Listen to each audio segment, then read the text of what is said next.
जय हिंद दोस्तों, स्वागत है आपका यूनाइटेड लर्निंग के ऑनलाइन प्लेटफॉर्म पर। तो अब हम डिस्कस करने जा रहे हैं next question PYQ of chemistry. पिछली वीडियो आप देख चुके होंगे, तो स्टार्ट करते हैं अपनी क्लास को। The first question is question number 31।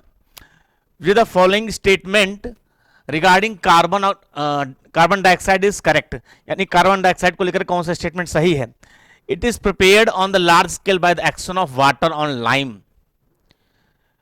तो बाई वाटर ऑन लाइम, तो कह रहा भाई वाटर यानी लाइम मतलब होता है CaO और वाटर मतलब हो जाएगा H2O। तो रिएक्शन कराओ क्या बनेगा? CaOH का होल ट्वाइस बन रहा है, कैल्शियम हाइड्रोक्साइड बन रहा है। और हम बात किसकी कर रहे हैं? हम बात कर रहे हैं CO2 की। हम बात कर रहे हैं CO2 की, और बन रहा है यहाँ पे कैल्शियम हाइड्रोक्साइड रिएक्शन करने से। यानी ये ऑप्शन क्या हो जाएगा? गलत। इसको हम बनाते हैं, कह रहा है कि कार्बन डाइऑक्साइड हम बनाते हैं लाइम का वाटर से करेक्ट। तो लाइम होता है कैल्शियम ऑक्साइड, इसका वाटर से कराओ तो कैल्शियम हाइड्रोक्साइड बनेगा। इसको बोलते हैं स्लैग्ड लाइम। स्लैग्ड लाइम बोलते हैं इसको, जिसको बुझा हुआ चूना बोलते हैं। ये तो ये बन रहा है, ना कि CO2। तो ये गलत ऑप्शन हो गया। Now in this solid form it can be use as a refrigerator. बिल्कुल, सॉलिड CO2 भैया याद रखना, सॉलिड CO2 का इस्तेमाल करते हैं रेफ्रिजरेटर में, करते हैं जो मोमेंट वाले, यानी जो गाड़ी होती है इसमें बहुत सारे हम चीज़ें, जो खाने पीने की चीज़ें होती हैं या फिर मेडिकल दवाइयों संबंधित चीज़ें होती हैं, इसको हम फ्रीज करके मतलब फ्रीजर में रख के ले जाना होता है। तो वहाँ पे कौन सी इसका इस्तेमाल करते हैं? तो जो CO2 गैस है उसको सॉलिड CO2 के रूप में इस्तेमाल करते हैं, किसमें? रेफ्रिजरेटर में। तो ये वाला पॉइंट आपका सेकंड वाला पॉइंट क्या है? सही है। तो इस सेकंड वाला पॉइंट सही, इसका मतलब कौन सा ऑप्शन हो जाएगा? That is B option. B option यहां पे आपका सही होगा, only 2। Now the next question number, what is the number of water molecules present in the tiny drop of water volume this at room temperature. ठीक है, ये पूछ रहा है आपसे कि वाटर मॉलिक्यूल, कितने वाटर मॉलिक्यूल प्रेजेंट होंगे इतने वॉल्यूम में। तो आपको वॉल्यूम दे रखा है, बहुत ध्यान से देखना है इस क्वेश्चन को। वॉल्यूम दे रखा है 0.0018 ml, और वाटर की डेंसिटी जो होती है, वाटर की जो डेंसिटी होती है, डेंसिटी ऑफ वाटर, वो होती है कितनी? 1 ग्राम पर ml, ये होता है। ठीक है ना? तो डेंसिटी पता, वॉल्यूम पता, तो हम क्या निकाल लेंगे यहां से? मास निकाल लेंगे। मास इक्वल होता है डेंसिटी इक्वल होता है मास अपॉन वॉल्यूम। तो हमें निकालना क्या भैया? हमको निकालना यहां पे मास है। तो मास इक्वल टू हो जाएगा आपका डेंसिटी इंटू वॉल्यूम। डेंसिटी देखिए, डेंसिटी कितनी दे रखी है हमको? डेंसिटी पता है ये 1, और मल्टीप्लाई करोगे 0.0018, तो वही आ जाएगा 0.0018 ग्राम आ गया। ये ग्राम आ गया, मास निकल के आ जाएगा। अब निकालेंगे हम मोल निकालने हैं। मोल का फॉर्मूला होता है गिवन वेट अपॉन में मॉलिक्यूलर वेट, किसका? वाटर का। तो गिवन वेट कितना दे रखा है, ये आप उठा लेंगे वहां से, 0.0018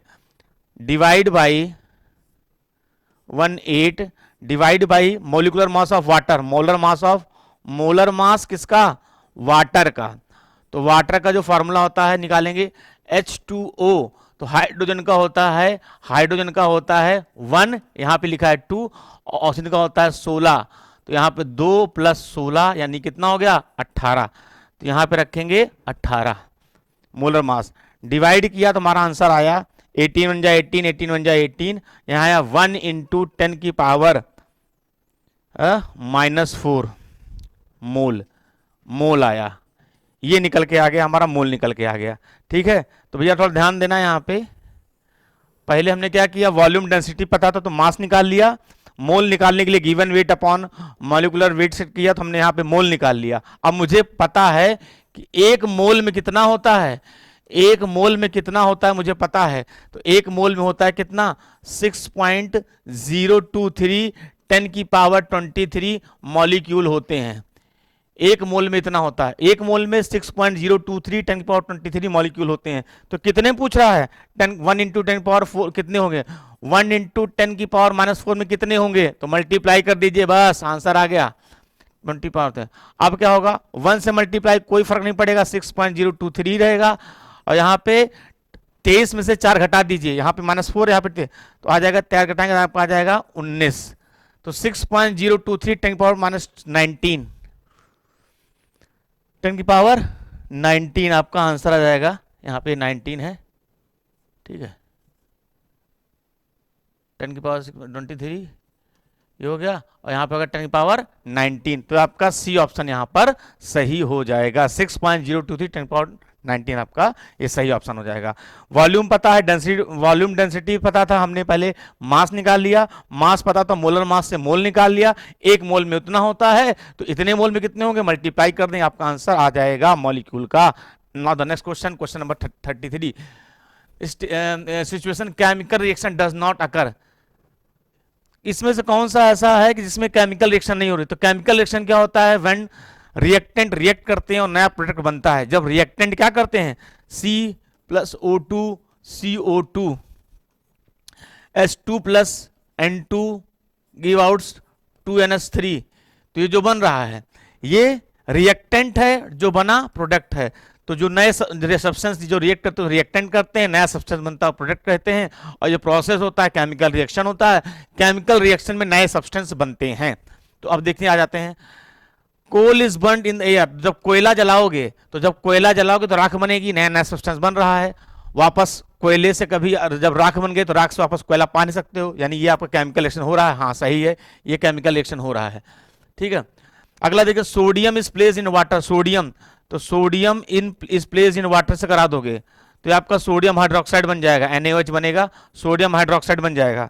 iron kept in moist air, iron मतलब Fe की वाटर से करा दिया भैया, मॉइस्ट मतलब वाटर, मॉइस्ट मतलब ये आयरन Fe की करा दिया किससे, एयर से, यानी ऑक्सीजन से करा दोगे तो बनेगा आपका Fe2O3, ये रस्ट जिसे कहते हैं जंग लगना, जंग जो लगती है ना वही है रस्ट, तो Fe2O3 बन गया। यहाँ पे सोडियम हाइड्रोक्साइड बन जा रहा है, तो ये भी रिएक्शन कर रहा है, ये भी रिएक्शन कर रहा है। कौन नेक्स्ट रिएक्शन नहीं कर रहा है, कॉमन सॉल्ट रिएक्शन नहीं कर रहा है, तो इसका जो आपका ऑप्शन हो जाएगा A option according to question. कौन रिएक्शन नहीं कर रहा है, तो ये आपका कॉमन सॉल्ट जब आपने हवा में रख दिया है तो कोई उसमें मॉइस्चर आएगा, कुछ भी होगा, लेकिन कोई रिएक्शन नहीं करेगा, वो नमक ही रहेगा। Now the next question, question number 34, starting from the best quality of ore, which of the following is the correct sequence of iron based on the content of pure iron। तो इसको बताना है कि आपको इसमें प्योरेस्ट जो iron के ores होते हैं, जैसे आयरन के ओर कौन है, हेमाटाइट, मैग्नाटाइट, मेलाचाइट, लाइमस्टोन, सिडराइट, ये सब क्या है, आयरन के ओर हैं। अब इसको बताना है कि इसमें प्योरेस्ट फॉर्म ऑफ ओर्स कौन से हैं तो इसमें आपको याद रखना है जो मैग्नाटाइट होता है, मैग्नाटाइट जो होता है, ठीक है, मैग्नाटाइट में जो होता है उसमें जो आयरन की मात्रा पाई जाती है, मतलब जो परसेंटेज ऑफ आयरन 70 से लेकर के 75% के बीच में पाया जाता है आयरन की मात्रा, आयरन की परसेंटेज उसमें ये रहेगी। फिर आता है हेमाटाइट की बात करते हैं, तो जो हेमाटाइट होता है याद रखना, हेमाटाइट जो होता है ओर्स ऑफ आयरन है, ये सारी ये भी याद रखना, ores of iron, ores of aluminium, ores of iron, ये सब आपको पता होने चाहिए, पूछा जाता है एग्जाम में। हेमाटाइट इसमें जो होता है 60 से 70% के बीच में आपका आयरन की मात्रा होती है। फिर आ जाएगा आपका लिमोनाइट, तो लिमोनाइट जो होगा इसमें आपका 40 से 50% हो जाएगा आयरन की मात्रा होती है। तो जो जिसमें आयरन की मात्रा ज्यादा हो सबसे पहले, फिर नंबर 2, पहला ये, दूसरा ये, तीसरा ये, बचा हुआ चौथा हो जाएगा। तो इस ऑप्शन जो हो जाएगा दैट इज ए ऑप्शन आपका सही हो जाएगा कि सबसे ज्यादा मैग्नेटाइट में आयरन की मात्रा होती है, देन हेमाटाइट में होती है, देन लेमोनाइट में, और फिर लास्ट में सिडराइट में। तो ये आपको याद रखना है, दैट इज ए ऑप्शन यहां पर सही है। किसमें आयरन की परसेंटेज ज्यादा, that is a pure form of ore of iron. Next question, the metal compound commonly found in sindoor और कुमकुम, तो भैया फॉर्मूला याद रखना Pb3O4, ये लेड ऑक्साइड जो होता है जिसे हम रेड लेड बोलते हैं, याद रखना इसको क्या बोलते हैं हम, रेड लेड, रेड लेड के नाम से भी जाना जाता है। तो सिंदूर कहूं या कुमकुम कहूं, ये है जो भारतीय समाज में इसको रिचुअल्स के रूप में इसका इस्तेमाल पूजा पाठ में और महिलाएं इसका प्रयोग करती हैं। तो the answer is B option यहां पे आपका करेक्ट हो जाएगा, रेड लेड।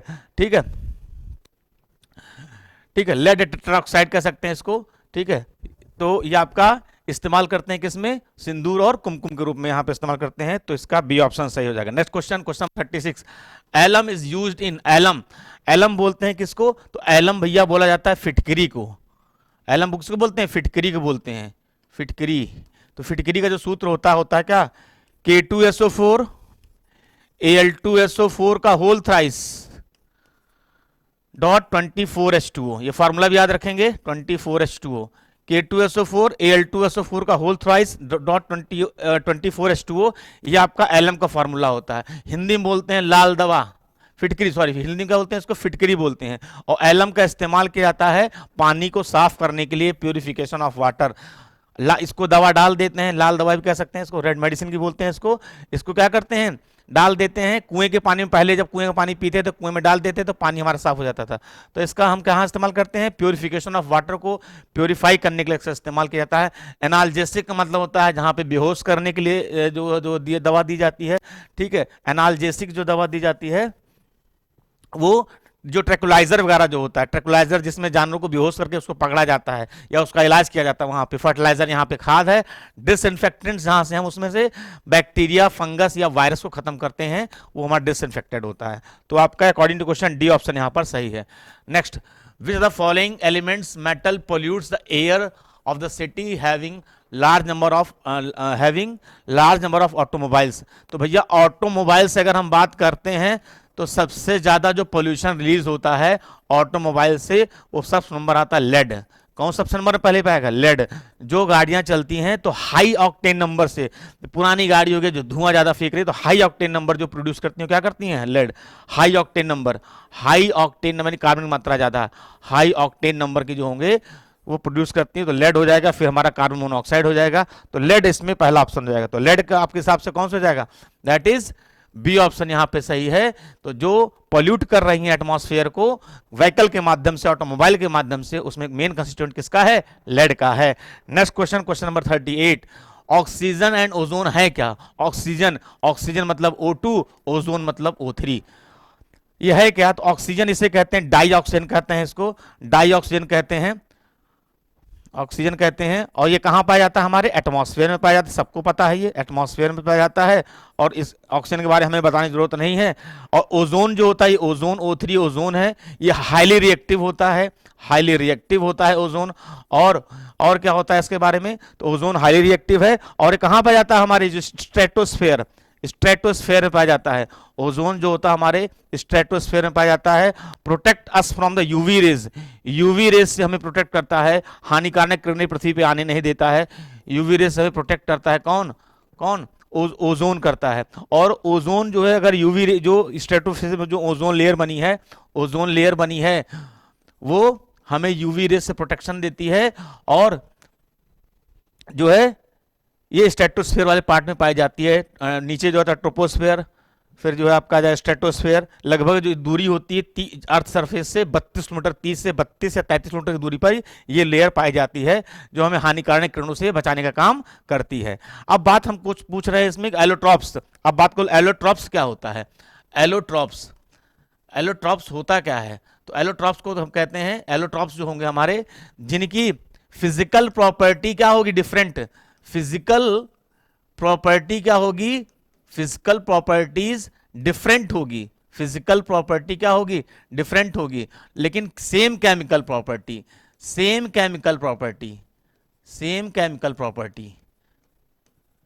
तो वो कंपाउंड या वो एलिमेंट जिनकी फिजिकल भौतिक गुण समान होंगे, लेकिन केमिकल प्रॉपर्टी क्या होगी, अलग, केमिकल प्रॉपर्टी सेम होगी, केमिकल प्रॉपर्टी सेम। यानी ऑक्सीजन और O3 के अगर केमिकल रिएक्शन कराओगे तो लगभग सेम चीजें बनाएगा, लेकिन फिजिकल प्रॉपर्टी दोनों की अलग होती हैं। तो ऐसे सब्सटेंस जिनकी फिजिकल प्रॉपर्टी डिफरेंट हो, केमिकल प्रॉपर्टी सेम हो, उसे कहते हैं एलोट्रॉप्स कहते हैं।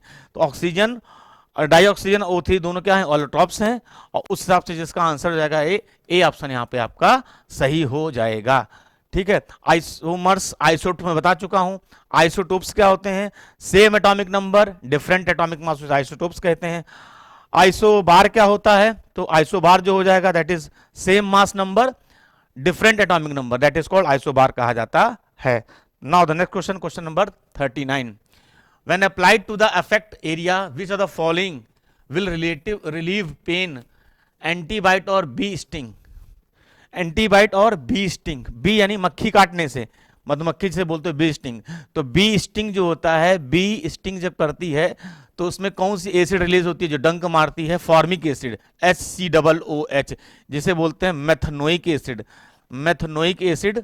और इसे हम और क्या बोलते हैं? इसे हम फॉर्मिक एसिड बोलते हैं। क्या बोलते हैं? Formic acid. यह पूछा था सोर्स ऑफ अगर पूछा फॉर्मिक एसिड किसका सोर्स था तो बी स्टिंग पाया जाता है, या नीटल लीव्स, नीटल लीव्स जो होती है उसमें ये पाया जाता है। ठीक है, फॉर्मिक एसिड पाया जाता है। लाल चींटी में पाया जाता है, रेड आंट में भी पाया जाता है, लाल चींटी में भी ये पाया जाता है फॉर्मिक एसिड। अब ये जब काट लेती है तो क्या होगा? इरिटेटिंग खुजली होगी और वहां पे सूज आता है, हल्का सा वहां पे स्वेलिंग हो जाती है। उसके लिए तो ये एसिडिक कर देता है, उस पार्ट को एसिडिक कर देता है। तो इस एसिडिक पार्ट को कम करने के लिए हम क्या करते हैं? एंटा एसिड इस्तेमाल करते हैं। क्या इस्तेमाल करते हैं? एंटा एसिड, एंटा एसिड का इस्तेमाल करते हैं। जब कंप्यूटर में वायरस आ जाता है तो उसके लिए क्या है? एंटीवायरस। तो जब एसिडिटी बढ़ जाए तो क्या है? एंटा एसिड। तो एंटा एसिड के रूप में किसका इस्तेमाल किया जाता है? तो that is baking soda, NaHCO3, baking soda, baking soda का इस्तेमाल करते हैं, बेकिंग सोडा का इस्तेमाल करते हैं। तो ये आपका हो जाएगा, इसका आंसर हो जाएगा C option, baking soda, NaHCO3 baking soda, जो कि एक एंटा एसिड है जो एसिडिटी को खत्म कर देता है। तो जो हमारा दर्द हो न्यूट्रलाइज कर देगा उसको, हमारा जो खुजली हो रही थी या इरिटेशन हो रहा है वो खत्म हो जाएगा।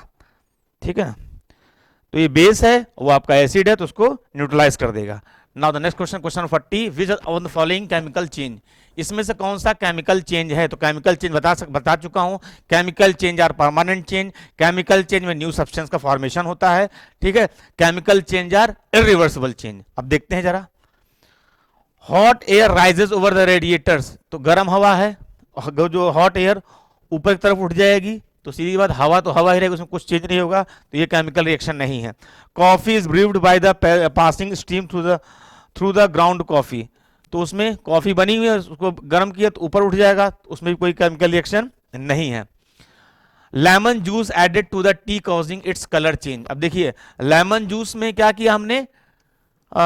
Added to tea causing its colour change, उसके कलर में चेंज हो गया, यानी न्यू सब्सटेंस फॉर्मेशन हो गया। कलर में चेंज मतलब न्यू सब्सटेंस फॉर्म हुआ, तो ये आपका बी ऑप्शन यहां पर सही हो जाएगा। इसको देख लेते हैं, wet towel dries in the sun, towel फैलाई थी, धूप पड़ी, सूख गई, तो इसमें कोई केमिकल रिएक्शन नहीं हुआ, तो इसमें भी केमिकल रिएक्शन नहीं है। तो केमिकल रिएक्शन किसमें है?